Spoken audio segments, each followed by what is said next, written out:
Welcome to Just a Quick Convo. Today we're welcomed by Gabe Kircough. Gabe, Thanks for having me. thanks for joining us, mate. We met through Owen Pritchard, who's a special guest behind the camera. He's back after his world-renowned episode, what was it? 2? Episode 2. Yeah, he's back, special guest. We met through Owen. So you played together at Penabon. You've now moved on. We did a bit of training together in the summer on that as well. And I've obviously met a few times through Owen since. So thanks for joining us. A few weeks ago now, or about a month ago was it, I think you signed your first professional contract at age 21, is that right? Yeah. First introduction to professional football, which is quite an unusual path. Could you talk about how you got to that stage in terms of your career path in football specifically? Yeah, so I started really young, as most boys do, 5 or 6, just playing for my local team in the park. And then as it goes on, maybe 9, 10, started playing for Swans Development, and then a Welsh League Academy, Pontardawe, maybe 11 or 12. And the only trial I ever really had was a 6-week trial at Swansea when I was under 12s, which I didn't get into. But yeah, I was just playing every day pretty much, after school, training, sometimes twice after school in the nights, just for all sorts of different teams, just playing with my mates, games Saturday, Sunday, just constantly playing and just enjoying football.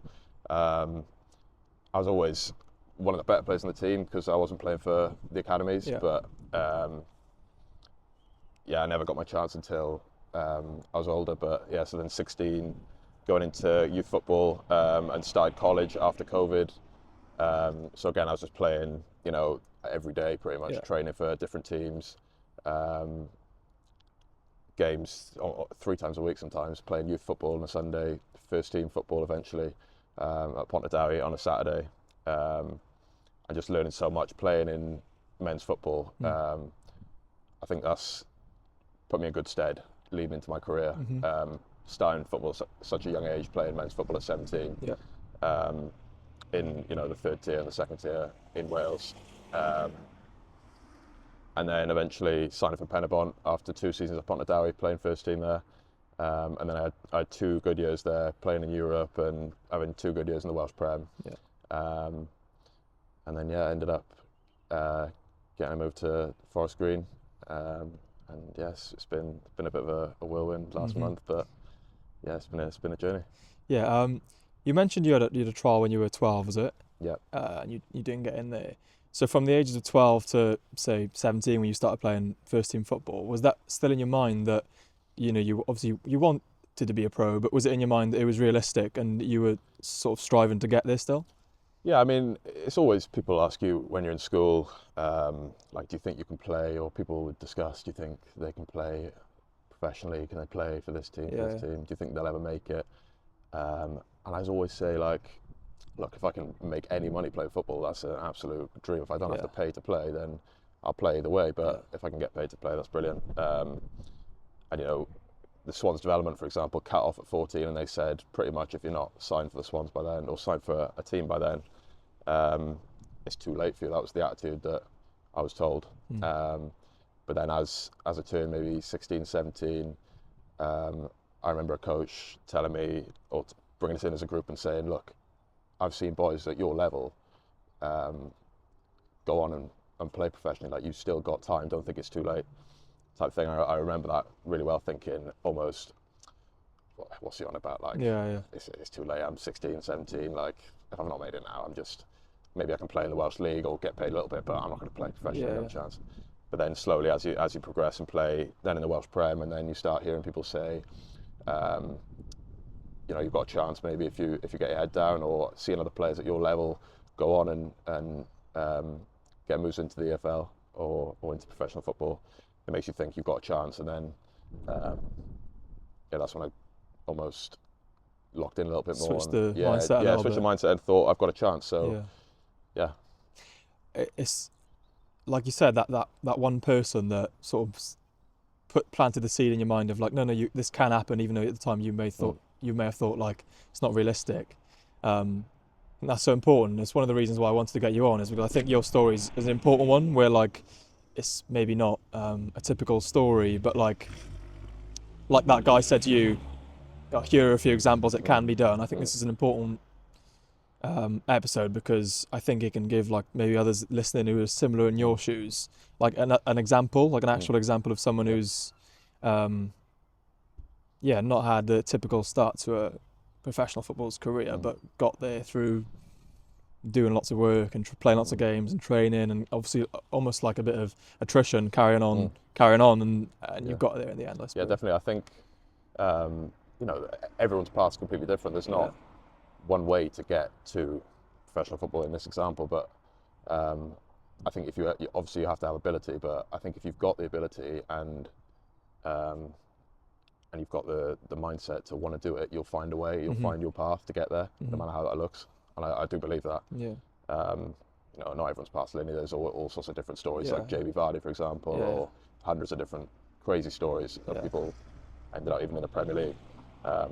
So everyone's got their own path, and anyone playing where I was or at a similar level, who thinks they've got the ability or got the mindset to go on and play professionally, like, know that it's possible, and don't let people tell you that it's too late or you're not good enough.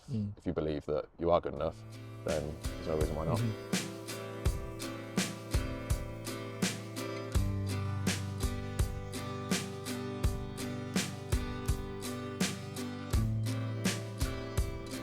So obviously you mentioned your slightly abnormal start to your footballing career.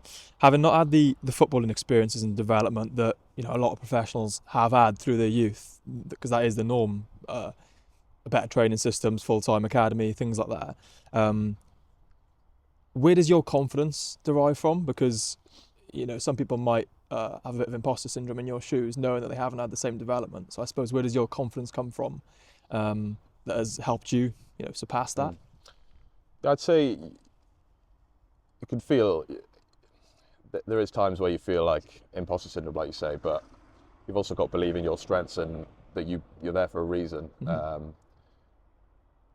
Like, I try and see the good in things and the positives of me not having played in an academy and having to maybe not have the chance of playing men's football, or not playing as many games, training 5 times a week but only playing once a week, where the game doesn't matter so much. So I try and see the positives of me playing games 3 times a week and just learning constantly and playing with different people, playing in different positions, playing at different levels, and almost taking that experience, because I see, like, say, the physicality of playing in the 3rd tier of Welsh football at 17 and having to adapt to that.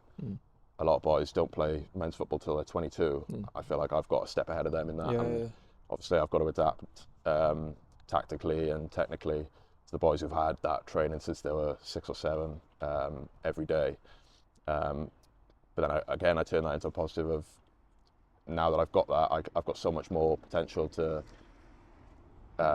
train every day and build up my technical and catch it up almost. It's much harder to catch up the physicality. Yeah, exactly. I think, isn't it? So I'm happy with my baseline in that sense, but I think I've got a lot to learn and give, and I think I'm quite coachable, and I'm happy to learn and keen to just progress again. So when I was speaking to Pritch about speaking to you, he mentioned about the confidence and the preparation side, and said that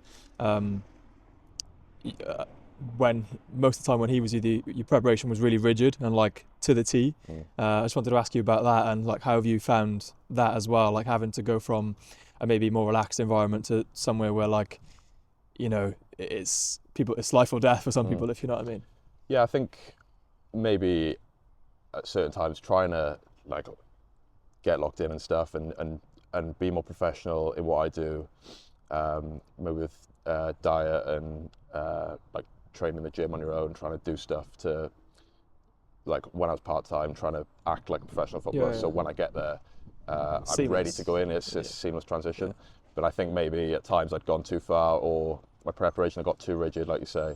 So I think it's good to have that, and I'll always have the things I need to do, or not need to do, but like to do before a game, or a routine to just make sure I'm putting myself in the best space possible going into a game. But then I think it's a good balance to get the good balance of knowing that you don't have to have that, and not being fragile in your, if something doesn't happen before a game that you're used to, not letting it affect you, or just being more relaxed in the sense that you don't need it to perform on the pitch. Yeah. Like we've spoke about, there's a theory, the rock star theory. So when you go out there, Rockstar theory. That's a new one. I think I'm it's interested the rock in star this. theory. So rock stars, they're not caring about what they do before or before their session or whatever it's called. Yeah. They're rock stars and they go out and perform. Yeah. It doesn't I like matter what that. happens Is that before. your theory? Once they're on the stage. Or Gascoigne, Maradona. Do you think they cared about their pre-match meal? They didn't That's care true, about that's their pre-match true, meal. that's They're true. on all sorts. So yeah, Don't almost mind that. putting a little bit of that into my just helps me get a balance, I think. Yeah, I think that's so important, and I think in my situation as well, to achieve that balance, you kind of have to go to both ends of the spectrum. Yeah. Like, feel what being too rigid and being too uptight feels like. Are you still smoking at the rockstar theory? Rockstar theory. I don't even know if it's called the rockstar theory. Just see him giggling in the background, mate. I was debating so much whether to say that or not. So yeah, so to find that balance, I think it's important that you maybe do go too far a little bit to work out that maybe this isn't sustainable. I can't be this rigid every week. I can't be this reliant on eating this pre-match every week. Otherwise, I'm going to perform like that, really rigid and stiff. And I've definitely been in that situation at some points. And then you rein it back, and you might rein it back a little bit too much. You think, and actually, I do like that little bit of structure. So I think, like you said, it's important that maybe you do go a bit too far and then rein it back in to find that balance. Yeah, because I've had. I mean, when I first, as a fresher in uni, I wasn't exactly doing things right. I had a game on the Saturday, maybe not Friday night. I'd be out, but I'd be out on a Thursday or playing lower leagues in the Welsh Pyramid. Playing on a Saturday, going out the Saturday night, playing the Sunday, or just stuff like that.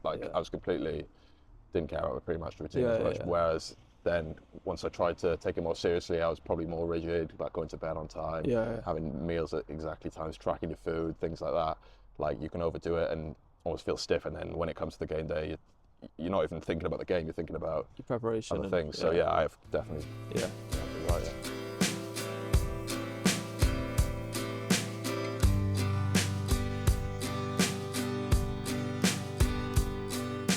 So again, after speaking to Pritchard a little bit about you and knowing you a little bit myself, something that stands out is you're naturally quite curious and you take things seriously.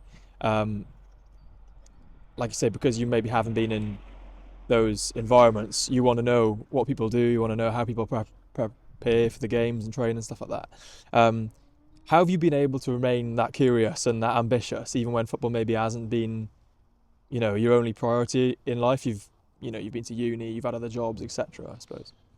Yeah, I'd say it's pretty natural. Like I've always wanted to be a professional footballer, and always wanted to. Like I've never experienced it, so meeting people like yourself and being so close to Pritch, or anyone else I've met that's played full-time football, I've always just wanted to know, like, what do you do on this day, or what do these sessions look like, or like what does your life look like as a footballer? Like just trying to get an insight on that. Really, like I think it's just been natural. I've not really, and also just to benefit myself, just trying to sort of like I said, be full-time whilst playing part-time, like so the transition is seamless, just trying to pick up little things from people, and just I'm always looking to learn off different people no matter who they are. I always think everyone's got something to learn from, no matter who it is. And in terms of being ambitious, like I think it's just knowing that I've got a chance in football, and it's almost now or never, like in the next year or so.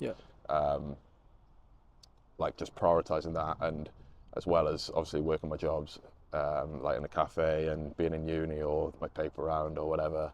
But just knowing that that's always been on the side for me. Like even though I've been doing uni, whenever anyone asks me, like I said, what are you going to do at the end of uni? Well, I'm going to play football. Like that's what I've been saying. So that's how my mind's been the last couple of years. So I've been really set on that, and that's really helped me prioritise football over other things. So maybe sacrificing going out or socialising, or I don't know, just eating the right food, stuff like that. Just making sure I do everything I can, so I know I've maximised what I've got.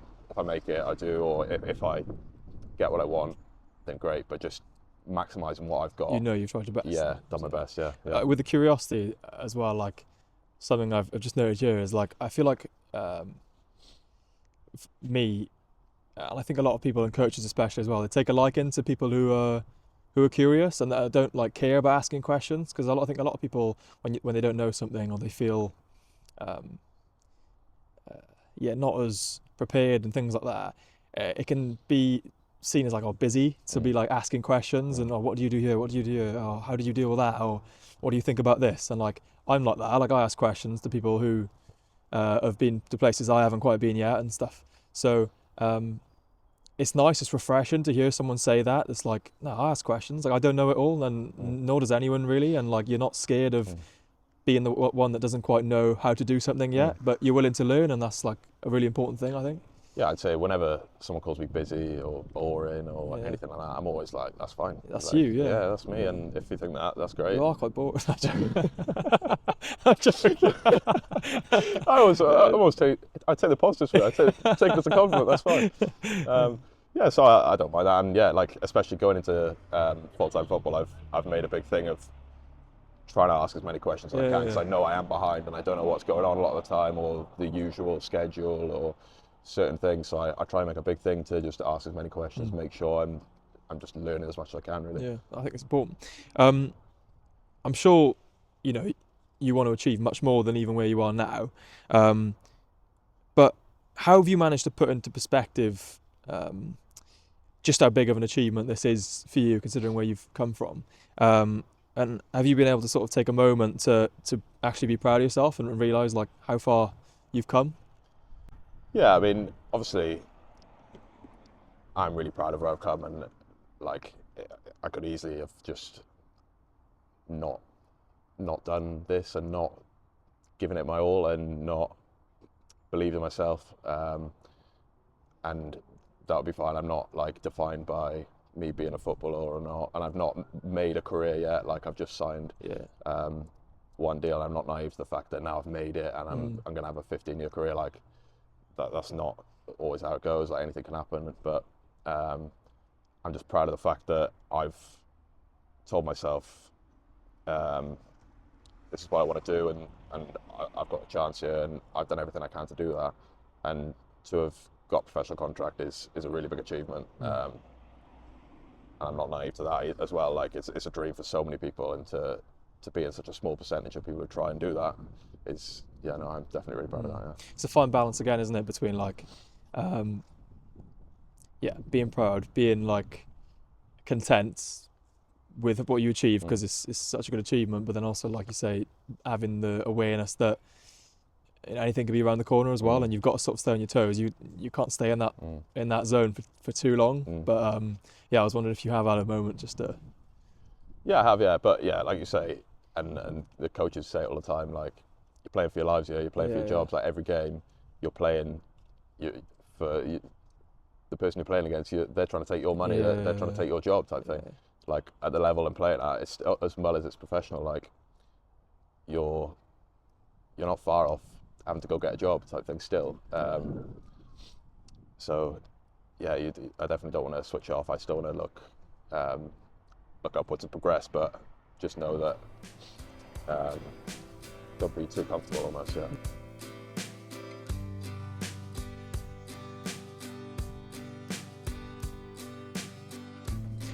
Asked you to come with a little question for me as well. Could you fire that one away? Yeah, so you've had, I'm not sure how many guests, quite a few guests on now that are all quite successful in what they do. So I was wondering if there's anything like a common trait or personality or something that you've found they've all had in common that you've taken in your life or you've learnt from. Oh, that is a good one. Ooh. Yeah. Stunned me. Stand into silence. Wow. So I'll think about something in common that they all have, but the main thing that I've learnt just from doing it, full stop, and like from speaking to people who, because I've also like sort of chosen the people, so there's a reason why I've chosen all those people is because maybe they have a different story, different perspective on things, so not everyone's the same, and they're all people who I think have quite a good balance of they take the job seriously, they're knowledgeable, but at the same time they have a wider understanding of what's important, which is really the message I'm trying to relay, is that like it's important to have conversations about mental health and things that people are not really willing to speak about. It's important to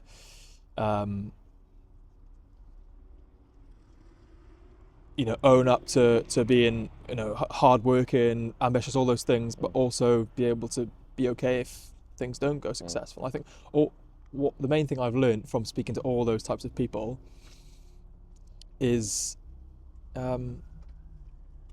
probably how important it is to be yourself and authentic. I think all the people I speak to have been quite authentic, and even yourself today, like the things you're talking about yourself, things you say about yourself, you're okay with the fact that people might call you busy and things like that, and like it's made me realize how important that is for myself. Like since I've started doing this, I feel like I've been way more authentic, because I'm forced to speak to people and be a little bit vulnerable. And I probably didn't know, not that I was really far away from being myself before, but I think speaking to authentic people who are like true to themselves, are fully comfortable in themselves, makes you want to be the same. Like, like speaking to yourself today, like the one I did, recently with Ruben, I couldn't quite believe how honest he was being, because I know he's like that, but for him to speak like that on camera was like, whoa, that's really good. Yeah, it showed real vulnerability, and I think that like reinforces how important the whole thing is for me.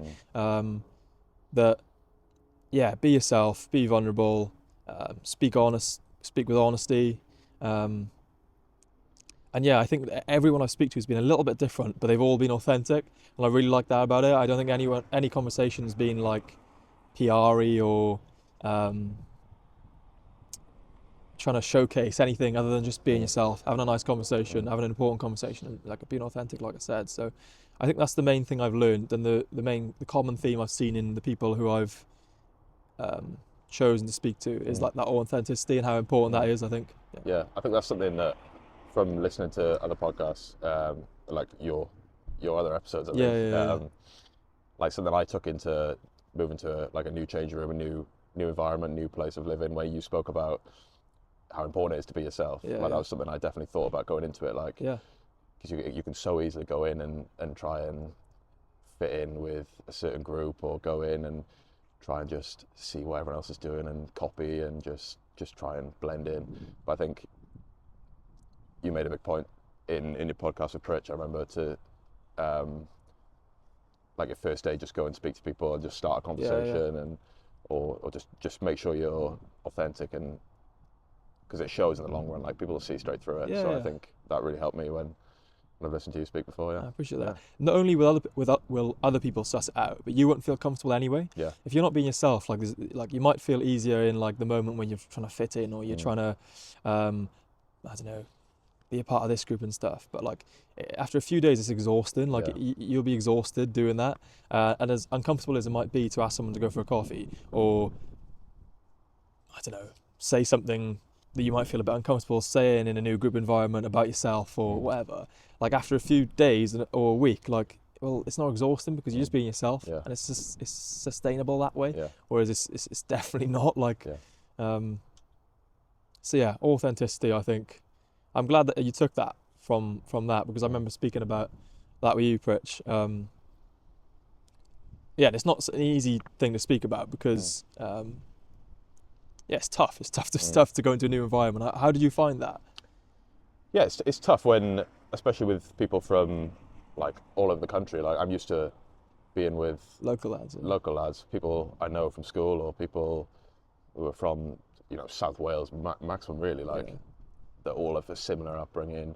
You don't realise that when you're meeting people from Ireland, Scotland, from London, from Manchester, from everywhere in the country. Like people have got completely different lives. You like, it's exciting as well, just getting to know people and the way people have lived, or their upbringings, or their stories as well come in, because there's a lot of really interesting stories, especially our club. And yeah, it's tough, and you do feel a little bit of imposter syndrome sometimes, but just being content with yourself and knowing that you're not forcing anything, and you're not trying to be someone else, makes you realise that it's okay. Like, if you don't feel like you fit in with certain people, it's okay, because you're being yourself. And you know that you're always attracting the right kind of people when you are being yourself. Yeah, of course, yeah. In the long run, it's going to benefit you, I think. Yeah. Thank you very much. Thanks. Appreciate that. Cheers. Thanks, Gabe. Brilliant what that was, by the way. Good, yeah. Thanks, Gabe. Really good. Appreciate Thanks. that, mate. No, that was good.